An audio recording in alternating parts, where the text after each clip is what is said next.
Арку дружбы народов в Киеве, которую на Евровидении украсили в цвета радуги, дополнят национальным украинским орнаментом. Об этом заявил мэр Киева Виталий Кличко.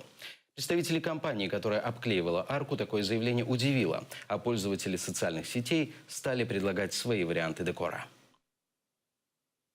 Ми кажемо, добре, ми зараз от цей участок, там, де не завершено, буде ще додатковий орнамент. Тобто ми знайшли компромісне рішення, і ніяких конфліктів не буде. В конце апреля фирма CFC Consulting должна была превратить арку дружбы народов в арт-объект «Арка разнообразия». Правый сектор и «Свобода» раскраску заблокировали, увидев в цветовой гамме символику ЛГБТ. В результате арка осталась недокрашенной. Point to that, right? I thought there was a point to that. Okay. Oh, okay. So you like it? I like it. Yeah. No, I think it's very pretty. Yeah. Okay. Мені подобається, що Радугу розмалювали в такі кольори. Нехай так і залишається. Ну, я думаю, її ще не закінчили.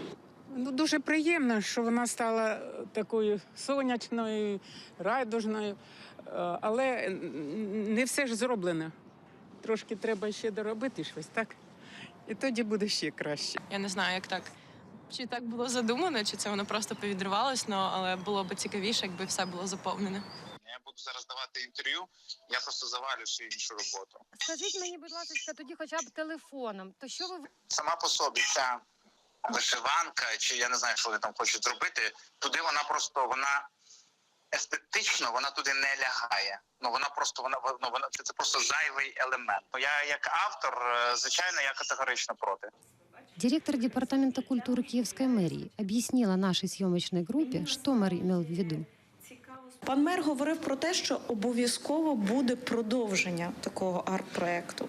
Буде зроблено якісь нові пропозиції до громади. Якщо хтось бачить в цьому якісь орнаменти або вишиванки, або ще чогось, ми завжди відкриті до того, щоб зробити ще одну арт-інсталяцію вже в інший спосіб і в інші дати. Сейчас арку никто не докрашивает, а пользователи соцсетей предлагают свои варианты декора. Ляля Озерчук, Светлана Поломарчук, Ислам Пинка, Заман, АТР.